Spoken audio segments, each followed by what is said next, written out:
பேரன்பு கொண்ட சொந்தங்கள் யாவருக்கும் வணக்கம். பதிவுத்துறையில் ஒரு சுற்றறிக்கை ரிலீஸ் பண்ணியிருக்காங்க. என்றைக்குன்னா 22/1/2026 ஒரு சுற்றறிக்கை ரிலீஸ் பண்ணியிருக்காங்க. இந்த சுற்றறிக்கையோடைய முக்கியமான நோக்கம் என்ன அப்படின்னு கேட்டால், ஒரு புதிய திட்டத்தை இம்ப்ளிமெண்ட் பண்ணுறாங்க. என்னென்னா, ஏற்கனவே ஸ்டார் 2.0 அப்படிங்கிற திட்டம் பதிவுத்துறையில் நடைமுறையில் இருந்தது. தற்போது பார்த்திங்கன்னா ஸ்டார் 3.0 ஸ்ப்ரிண்ட் 1 அப்படிங்கிற ஒரு திட்டத்தை இம்ப்ளிமெண்ட் பண்ணியிருக்காங்க. ஆக்சுவலி என்ன அப்படின்னு கேட்டிங்கன்னா, ஏற்கனவே எல்லாமே டிஜிட்டல் மயமாகிடுச்சில், இன்னும் கூடுதல் டிஜிட்டல் மயமாக்கி கிட்டத்தட்ட ஒரு 17 பாயிண்ட்டுகளுக்கு அறிவுரை சொல்லியிருக்காங்க. இந்த 17 பாயிண்ட்டுகளை என்ன சொல்லியிருக்காங்க அப்படிங்கிறத மேலோட்டமாக உங்களுக்கு நான் சொல்லிடுறேன். இதோடைய கருப்பொருள் நோக்கமே என்ன அப்படின்னு பார்த்தீங்கன்னா, காகிதம் இல்லாமல் நேரில் மக்கள் வருவதை தடுக்க, இந்த பேப்பர்லெஸ் அப்படிங்கிறதையும் நேரில் மக்கள் வருவதை தடுப்பதற்காகவும் இந்த புதிய திட்டத்தை இம்ப்ளிமெண்ட் பண்ணியிருக்கிறதாக நம்முடைய அரசாங்கம் சொல்லியிருக்காங்க. இதில் முக்கியமாக சொல்லக்கூடிய விஷயம் என்னென்னா, எந்த பத்திரப்பதிவாக இருந்தாலும் சரி நீங்கள் வீட்டிலிருந்தே பதிவு பண்ணிக்கலாம் அப்படிங்கிற ஒரு புதிய நடைமுறையை கொண்டு வந்திருக்கிறாங்க. அது மட்டும் இல்லை, ஏற்கனவே நம்ம ஸ்டாம்ப் பேப்பர் எல்லாமே போய் நம்ம முத்திரைத்தாள் வாங்கிட்டு இருந்தோம். இப்போ இ ஸ்டாம்பாக மாற்றிருக்காங்க. அந்த இ ஸ்டாம்பையும் அந்த முறையை நீங்கள் பயன்படுத்துறதுக்கு சில அறிவுரைகளையும் கூட இதில் வழங்கியிருக்காங்க. இதை முழுசாகவே நான் வாசிக்க போகிறதில்ல. ஏன்னா கிட்டத்தட்ட பார்த்திங்கன்னா 12 பக்கங்கள் இருக்குது. 12 பக்கத்தை நம்ம லாங்காக வாசிச்சோம் அப்படின்னா கண்டிப்பாக அட போடா அப்படின்னு எந்திரிச்சு போயிருவீங்க, போர் அடிச்சிடும். அதனால் இந்த 17 பாயிண்ட்டுகளில் இருக்கக்கூடிய அந்த விஷயங்களை சும்மா மேலோட்டமாக உங்களுக்கு நான் சொல்கிறேன். இந்த முழு தகவலை நீங்கள் தெரிஞ்சுக்கிட்டால் மட்டும்தான் இன்றைக்கி பத்திரப்பதிவு அலுவலகங்களில் பதிவுத்துறையில் என்ன புதிய மாற்றங்கள் வந்திருக்கு அப்படிங்கிறத உங்களால் அண்டர்ஸ்டாண்ட் பண்ணிக்க முடியும். இதை தெரிஞ்சுக்காமல் நீங்கள் பத்திரப்பதிவு பண்ண போக வேண்டாம் அப்படிங்கிறதையும் நான் சொல்லிக்க விரும்புகிறேன். ஓகே, இப்போ தான் நம்ம சேனலை முதல்ல பார்க்குறீங்கன்னா மறக்காமல் சப்ஸ்கிரைப் பண்ணி சப்போர்ட் பண்ணுங்கள். இது போன்ற பதிவுகள் உங்களுக்கு தொடர்ந்து வரணும் அப்படின்னு நினச்சிங்கன்னா பெல் ஐக்கானை கிளிக் பண்ணி வச்சுங்க. அப்போ தான் நோட்டிஃபிகேஷன் உங்களுக்கு உடனுக்குடன் வந்து சேரும். சரி, வாங்க வீடியோக்குள்ள போகலாம்.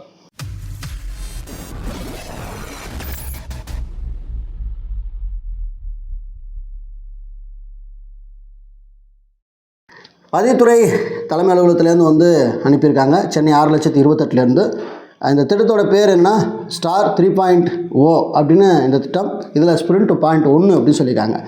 சுற்றறிக்கை அன்னைக்கு 22/1/2026 வெளியிட்டிருக்கிறாங்க. இதோட பொருள் என்ன அப்படின்னு பார்த்தீங்கன்னா, ஸ்டார் 3.0 ஸ்ப்ரிண்ட் 1 ஆவணப்பதிவு, காகிதம் இல்லா நேரில் வருகையில்லா ஆவணப்பதிவு உள்ளிட்ட பொதுமக்கள் நலனுக்காக புதிய சேவை மென்பொருள் அமல்படுத்துதல் தொடர்பாக ஒரு அறிவுரைகள் வழங்கப்படுகிறது அப்படின்னு சொல்லியிருக்காங்க. பார்வையில் ஒரு அரசாணை மேற்கொள் காட்டியிருக்காங்க. இந்த அரசாணை பார்த்திங்கன்னா எண் 73 12/7/2023 வெளியிட்ட அரசாணை. இதில் என்ன சொல்லியிருக்காங்க அப்படின்னு பார்த்தீங்கன்னா, அதாவது ஃபஸ்ட்டு இந்த ஸ்டார் 3.0 இந்த ஸ்ப்ரிண்ட் 1 அப்படிங்கிறது குறித்து மாவட்டத்தோறும் சில அலுவலகங்களை நியமித்து அங்கே எல்லா பதிவுத்துறை அலுவலர்களுக்கும் பயிற்சி வழங்கணும். அந்த பயிற்சி வழங்கி முடித்ததுனால ஓரளவுக்கு இந்த திட்டத்தை குறித்து ஓரளவுக்கு நாலேஜ் வந்ததுக்கப்புறம் இதை முதலமைச்சர் அவர்கள் 21/6/2022 அன்னைக்கு பயன்பாட்டுக்கு வரும்படி என்ன செஞ்சுருக்காரு, அறிமுகப்படுத்திட்டார் அப்படிங்கிறத சொல்லியிருக்காங்க. அதனால் அதில் பாயிண்ட் 1 என்ன அப்படின்னு கேட்டிங்கன்னா, காகிதம் இல்லா ஆவணப்பதிவு, அதாவது பேப்பர்லெஸ் ரெஜிஸ்ட்ரேஷன். சொத்தினை எழுதி கொடுப்பவர் மற்றும் எழுதி வாங்குவோரின் அடையாளமானது ஆதார் வழி பெறப்பட்ட குறுஞ்செய்தி, அதாவது ஆதார் வழியில் ஓடிபி முறை, அந்த முறை அல்லது விரல் ரேகை வழி சரிபார்க்கப்படுவதுடன் ஆவணத்தை எழுதி பதிவுத்துறை இணையதளத்தில் பதிவேற்றம் செய்து ஆன்லைன் வழி பணம் செலுத்தி சம்பந்தப்பட்ட சார்பதிவு அலுவலகத்திற்கு சமர்ப்பிக்கும் வசதி ஏற்படுத்தப்பட்டிருக்கிறது. சமர்ப்பிக்கப்பட்ட ஆவண விவரங்கள் சரியாக இருக்கும் பட்சத்தில் ஆவணதாரர் மற்றும் தேவைப்படும் நேர்வுகளில் சாட்சிகள் சம்பந்தப்பட்ட பதிவாளர் அலுவலகத்தில் நேரில் ஆஜராகி கைரேகை மற்றும் புகைப்படம் எடுக்கப்பட்டு பதிவு செய்து சார்பதிவாளர் மின்னணு கையொப்பம் இடப்பட்டு மின்னணு ஆவணமாக இணையதள வழி பொதுமக்களுக்கு உடனுக்குடன் அனுப்பி வைக்க சார்பதிவு அறிவுறுத்தப்படுகிறார். இந்த முறையின் மூலம் அனைத்து வகையான ஆவணங்கள், அதாவது எல்லா வகையான ஆவணங்களும் ஆல் டைப் 2 டீட்ஸ் அப்படின்னு சொல்லிட்டாங்க, பதிவு செய்யப்படும் என்பதை பொதுமக்கள் அறியும் வண்ணம் சார்பதிவாளர் அலுவலகத்தில் விளம்பர பலகையில் இந்த விளம்பரம் செய்திடுமாறு அறிவுறுத்தப்படுகிறார்கள் அப்படின்னு சொல்லியிருக்காங்க.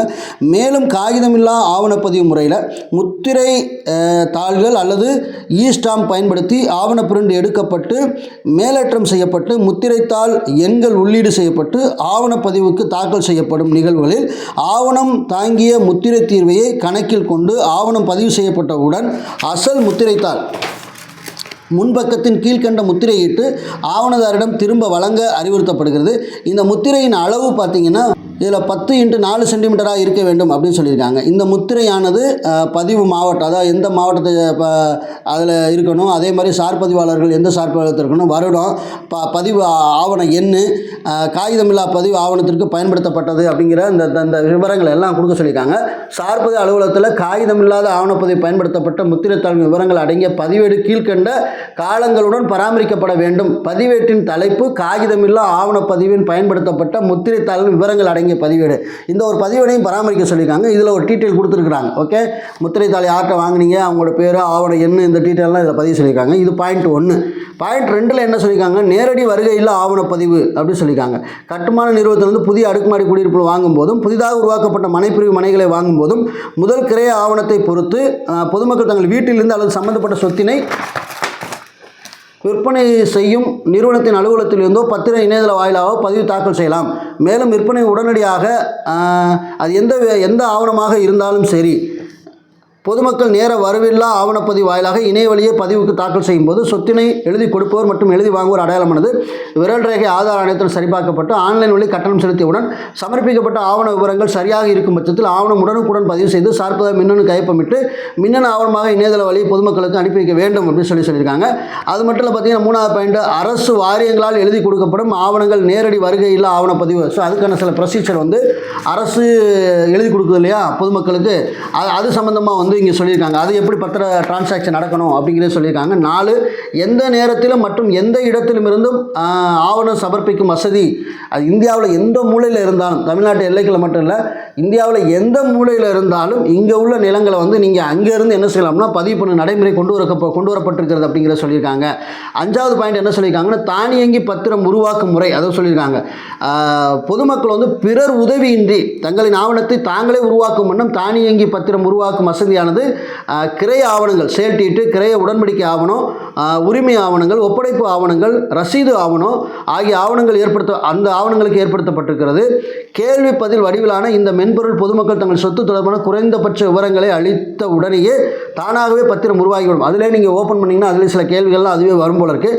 ஆட்டோமேட்டிக் நீங்கள் அதெல்லாம் சப்மிட் பண்ணதுக்கப்புறம் அது தானாகவே உங்களுக்கு அந்த பத்திரம் உருவாகிருமா. அதனை காகிதமில்லா ஆவணப்பதிவு முறையிலோ அல்லது அச்சுப்பிரதி எடுத்து வழக்கமாக பத்திரப்பதிவு முறையிலோ பதிவு செய்யும் வசதி ஏற்படுத்தப்பட்டிருக்கிறது. நீங்கள் பேப்பர்லெஸ்ஸாகவும் நீங்கள் பதிவு பண்ணிக்கலாம். இல்லை அதெல்லாம் பிரிண்ட் எடுத்து மறுபடியும் நீங்கள் அதை ரிஜிஸ்டர் பண்ணுற அந்த நடைமுறைக்கு வந்தாலும் சரி, நீங்கள் பழைய நடைமுறை பண்ணுறா இருந்தாலும் பண்ணிக்கலாம்னு சொல்லியிருக்காங்க. சரியாக இருக்கும் பட்சத்தில் ஆவணம் உடனுக்குடன் பதிவு செய்யப்பட்டு சார் பதிவாளர் மின்னணு கையொப்பமிடப்பட்டு மின்னணு ஆவணமாக இணையதள வழியிலோ அல்லது வழக்கமான பத்திரப்பதிவு முறையிலேயோ ஆவணங்கள் திரும்ப வழங்க வேண்டும். இவ்வாறு தானியங்கி பத்திர உருவாக்கும் முறையில் ஆவணம் உருவாக்கப்பட்டு வழக்கமான பத்திரப்பதிவு முறையில் பதிவுக்கு தாக்கல் செய்யப்படும் பட்சத்தில் பொதுமக்களை உருவாக்கும் ஆவணத்திற்கு ஆவணம் உருவாக்கியவர் செல்ஃப். இப்போ ஆவணம் உருவாக்குறவர்கள் பார்த்தீங்கன்னா யார் ஆவண கிரியேட்டர் இருக்காங்களோ அவங்க பேர் வரலையா. இந்த இடத்துல நம்மளே ஆவணங்களை கிரியேட் பண்ணோம்னா நம்மளே செல்ஃபாக நாமளே உருவாக்கணும் அப்படிங்கிறது செல்ஃப் அப்படின்னு சொல்கிற ஒரு வாய்ப்பு அதில் கையொப்பம் செய்த வாயிலாக தெரிவித்துள்ளதை கருத்தில் கொண்டு செயல்பட அறிவுறுத்தப்படுகிறது அப்படின்னு சொல்லிட்டு ஒரு சுற்றறிக்கை என்ன மேற்கோள் காட்டியிருக்காங்க. 6வது என்ன அப்படின்னு தரம் உயர்த்தப்பட்ட இணையதளம். ஆமாம், ஏற்கனவே அந்த இணையதளம் கொஞ்சம் ஒரு மாதிரி இருந்துச்சு. இப்போ கொஞ்சம் கூடுதலாக நல்ல தரம் உயர்த்தி அந்த இணையதளத்தை பயன்படுத்தும் வகையில் எல்லாருமே எளிதாக பயன்படுத்தும் வகையிலும் அந்த டேஷ்போர்டை பார்த்த உடனே நம்மளுக்கு ஈஸியாக புரிகிற வகையிலும் இன்றைக்கி பத்திரப்பதிவு இணையதளங்கள் இருக்குது அப்படிங்கிறத நானும் பார்த்தேன். ஓகே, நீங்களும் அதை பயன்படுத்திங்க. அதை தான் இங்கே சொல்லியிருக்காங்க. 7, ஒருங்கிணைந்த முகப்பு அட்டை மற்றும் விவர குறியீட்டினை பயணம் செலுத்தும் முறை, அதாவது QR கோடு முறையில் எப்படி பயணம் செலுத்துகிற நிகழ்வுகளை இதில் சொல்லியிருக்காங்க. UPI மூலம் எப்படி பணம் செலுத்துவது, அந்த முறையை எப்படி மாற்றிருக்காங்க அப்படின்னு சொல்லியிருக்காங்க. 8வது பதிவு பணியினை பொதுமக்கள் பார்வையிடும் திரை. இப்போ இங்கே ரிஜிஸ்ட்ரேஷன் நடந்துகிட்டு இருக்கு அப்படின்னு பார்த்தீங்கன்னா அது கிட்டத்தட்ட 27 இன்ச்சு அங்குலம் கொண்டு அந்த திரையில் அங்கே டிஸ்பிளே பண்ண சொல்லியிருக்காங்க. சார்பதி வளத்தில் டிஸ்பிளே பண்ண சொல்லியிருக்காங்க. அதில் நம்மளுடைய புகைப்படம் எல்லா டீட்டெயிலும் அதில் டிஸ்பிளே ஆகிட்டே இருக்கும்.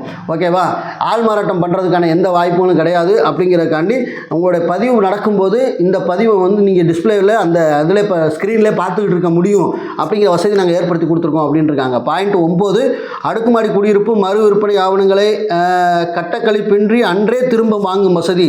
அதாவது பார்த்திங்கன்னா இது இந்த ப்ராசஸ் மட்டும் உடனடியாக அடுக்குமாடி குடியிருப்பு மறு விற்பனை ஆவணங்கள் இது ரெண்டும் உடனே ஆவணங்களை கையில் கொடுத்து விட்டுறணும் அப்படிங்கிற முறையை கொண்டு வந்திருக்கிறாங்க. 11 என்னென்னா சான்றிட்ட பிற நகல்கள் அப்படின்னு சொல்லியிருக்காங்க. வெளிநாடுகளில் வசிப்பவர்களால் எழுதி கொடுக்கப்பட்டு சார்பதிவாளர் முத்திரை தீர்வை சான்று பெறப்பட்டு பொது அதிகார ஆவணங்கள் நீதிமன்ற ஆணைகள், கடன் ஆணைகள், குறிப்பாணைகள் மற்றும் இசைய தீர்ப்பு ஆகிய ஆவணங்கள் சான்றளிக்கப்பட்ட நகல்களை ஆன்லைன் வழியே பெறும் வசதி புதிதாக ஏற்படுத்தப்பட்டிருக்கிறது அப்படின்னு சொல்லியிருக்காங்க. 12 சொத்து தொடர்பான பரிவர்த்தனைகளை எளிய வழியில் வில்லங்க சான்றிதழ் தேடுதல் முறையை கொண்டு வந்திருக்குன்னு சொல்கிறாங்க. முன் ஆவண வழி தேடுதல், பழைய ஆவணத்தை வச்சு தேடுதல். அது எப்படின்னு பார்த்தீங்கன்னா, ஒரு ஆவணத்தின் பதிவு எண்ணை கொடுத்து தேடுதல் மேற்கொள்ளும் போது அதனுடன் தொடர்புடைய அனைத்து முன்பதிவு ஆவணங்களும் பின்பதிவு ஆவணங்களும் வில்லங்க சான்றிதழ் வரும் வசதி ஏற்படுத்தப்பட்டிருக்கிறது. நீங்கள் ஒரு ஆவண பதிஞ்சிருக்கீங்கன்னா அந்த பதியப்பட்ட அந்த பத்திர ஆவண எண்ணை வச்சு நீங்கள் வில்லங்க சான்று தேடும்போது அதுக்கு முன்னாடியும் என்ன அந்த சொத்து பரிமாற்றம் நடந்துச்சு, அதுக்கு பின்னாடியும் என்ன சொத்து பரிமாற்றம் நடந்துச்சு அப்படிங்கிறதையும் ஒட்டுமொத்தமாக ஈஸியில் வந்துருங்கிற ஒரு புதிய ஒரு மாற்றத்தை இதில் கொண்டு வந்திருக்கோம் அப்படின்னு சொல்லியிருக்காங்க. ரெண்டாவது என்ன ஆப்ஷன் பார்த்தீங்கன்னா, வருவாய் கிராம வாரியாக நீங்கள் தேடிக்கலாம் அப்படிங்கிறதையும் சொல்லியிருக்காங்க. பொதுவாக பொதுமக்கள் எளிதில் அறிந்திடும் வகையில் வருவாய் மாவட்டம், வருவாய் வட்டம் மற்றும் வருவாய் கிராமம் ஆகியவற்றை உள்ளீடு செய்து சொத்து பரிவர்த்தனை விவரங்களை தேடும் வசதியும் ஏற்படுத்தப்பட்டிருக்கிறது அப்படின்னு சொல்லியிருக்காங்க. இதில் குறிப்பாக பார்த்தீங்கன்னா 3வது பாயிண்ட் என்னென்னா, கிராமத்தின் சார்பதிவு அலுவலக எல்லை மீறினாலும் ஒரே வில்லங்க சான்று அப்படிங்கிற அந்த ஒரு குறிப்பை சொல்லியிருக்காங்க கீழே. அதை கவனிங்க. ஒரு கிராமமானது ஒரு சார்பதிவு அலுவலகத்திலிருந்து வேறு ஒரு சார்பதிவு அலுவலகத்துக்கு நிர்வாக நலன் கருதி மாற்றம் செய்யப்பட்டு ஆவணங்கள் வெவ்வேறு சார்பதிவு அலுவலகத்தில் பதிவு செய்யப்பட்டு ஒவ்வொரு சார்பதிவு அலுவலகத்தை பொறுத்து தனித்தனியாக வில்லங்க சான்று வழங்கப்பட்ட நிலையில் அந்த நிலையை மாற்றி ஒரு கிராமத்தை பொறுத்து ஒரே ஒரு கணினி கட்டணத்துடன் ஒரே வில்லங்க சான்றாக வழங்கும் வசதி ஏற்படுத்தப்பட்டிருக்கிறது. இனிவரும் காலத்தில் ஒரு கணினி கட்டணம் மட்டும் செலுத்தும் வசதி ஏற்படுத்தப்பட்டுள்ளதை கவனத்தில் கொள்ள அறிவுறுத்தப்படுகிறது அப்படின்னு சொல்லியிருக்காங்க. 13 கைபேசி செயலி, அதாவது பார்த்திங்கன்னா இந்த TN-Regnet அந்த ஆப்பை ரிலீஸ் பண்ணியிருக்காங்க. இந்த ஆப்பையும் என்ன பண்ணுறாங்கன்னா, வழிகாட்டி மதிப்பு, வில்லங்க சான்று, டோக்கன் நிலை, அதிகார எல்லை, ஆவணத்தின் நிலை, கட்டிடத்தின் மதிப்பு, முத்திரைத்தாள் விற்பனை விவரம், ஆவண எழுத்தர் விவரம், சங்க பதிவு விவரம், திருமண விவரம், கூட்டு நிறுவனம், சீட்டு நிறுவனம் ஆகியவற்றை எளிதாக அறியும் வசதி இந்த கைபேசி மூலம் உருவாக்கப்பட்டிருக்கு அப்படின்னு சொல்லியிருக்காங்க. கூடிய விரைவில் அந்த கைபேசியில் என்னென்ன இருக்குது அப்படின்னு நம்மளும் அதை உங்களுக்கு ஒரு தனி வீடியோவாக போடலாம் அப்படின்னு நினைக்கிறேன். அதுக்கப்புறம் 14 பார்த்தீங்கன்னா, புலனவழி அனுப்புதல், அதாவது தற்போது குறுஞ்செய்தி வழியாக அனுப்பப்படும் வசதியை மேம்படுத்தி பதிவுத்துறையின் வெவ்வேறு சேவைகள் நிலை தொடர்பாக புலனம் வழியாக செய்தி அனுப்பும் வசதி ஏற்படுத்து. புலனம்னா வாட்ஸ்அப் சொல்கிறாங்க. ஓகே, வாட்ஸ்அப் வழியாக நீங்கள் தகவலை தெரிவிக்கும் அந்த ஒரு நடைமுறையை மேம்படுத்தியிருக்கோம்னு சொல்கிறாங்க. 15 தமிழ்நாடு அடுக்குமாடி குடியிருப்பு உரிமம் சங்கம், இது தொடர்பாக சொல்லியிருக்காங்க. 16 மேலாண்மை தகவல் அமைப்பு, பொதுமக்களுக்கு வழங்கப்படும் சேவை திறம்பட நிர்வகிக்க ஏதுவாக பதிவு செய்யப்பட்ட ஆவணங்கள் அன்றே திரும்ப வழங்கும் வருவாய் விவரம், டோக்கன் பதிவு செய்யப்பட்ட விவரம், நிலுவை ஆவணங்கள் எண்ணிக்கை போன்ற அறிக்கை எப்போதும், அதாவது 24 மணி நேரம் அனைத்து நிலை அலுவலரும் கண்காணித்து சேவைகள் தரத்தை மேம்படுத்தும் வண்ணம் மென்பொருள் மாற்றி அமைக்கப்பட்டிருக்கிறது. எனவே மேற்கண்ட அறிக்கைகளில் தனி கவனம் செலுத்த மாவட்ட பதிவாளர்கள், துணை பதிவு தலைவர்களுக்கு அறிவுறுத்தப்படுகிறது அப்படின்னு சொல்லியிருக்காங்க. அது மட்டும் இல்லை, 17 ரொம்ப முக்கியமான ஒரு விஷயத்தை சொல்கிறாங்க. என்னென்னு பார்த்தீங்கன்னா, மேம்படுத்தப்பட்ட திருமண பதிவு தகவல்கள் தேடுதல். திருமண பதிவு எண் வாரியாக அல்லது மணப்பெண் மணமகனின் பெயர் மற்றும் பிறந்த தேதி ஆகிய ஏதேதோ ஒரு விவரத்தை உள்ளீடு செய்து தேடி அது தொடர்பான திருமண விவரங்களை பெறும் வசதி மென்பொருளில் வசதி செய்யப்பட்டிருக்கு. ரொம்ப சிறப்பாக அருமையாக நீங்கள் முன்னாடி அந்த பதிவு எண்ணை இப்போ தேடி போட்டு தான் நீங்கள் பார்க்க வேண்டியிருந்துச்சு. இப்போ மணமகனோட பேர் விவரத்தை போட்டால் கூட, மணமகளோட பேர் விவரத்தை போட்டால் கூட அது வாரியாகவும் கூட என்ன செஞ்சுக்கலாம், தேடிக்கலாம் இந்த திருமண பதிவு அப்படிங்கிற ஒரு நடைமுறை கொண்டு வந்திருக்காங்க. உண்மையாலுமே இந்த தகவல் ரொம்ப அற்புதமான தகவல். இந்த தகவல் உங்களுக்கு யூஸ்ஃபுல்லாக இருக்கும் அப்படின்னு நினைக்கிறேன். அடுத்து நம்ம பதிவுத்துறை வெப்சைட்டை ஓப்பன் பண்ணி அதில் என்னென்ன புதிய நடைமுறைகள் இருக்குது இப்போதைக்குன்னு அப்படிங்கிறத நம்ம இன்னொரு நாளில் நம்ம தெளிவாக பார்க்கலாம். இந்த சுற்றறிக்கை நீங்கள் தெரிஞ்சுக்காமல் ஆவணப்பதிவு பண்ண போக வேண்டாம் அப்படிங்கிறதையும் நான் உங்களுக்கு இந்த வீடியோ வழியாக சொல்லிக்க விரும்புகிறேன். இந்த தகவலை பிற உறவுகளுக்கு கடத்துங்க. இந்த PDF வீடியோ கீழே இருக்குது, எடுத்துக்கோங்க. மீண்டும் நல்ல தகவலோடு உங்களை வேறு வீடியோ சந்திக்கிறேன். நன்றி, வணக்கம்.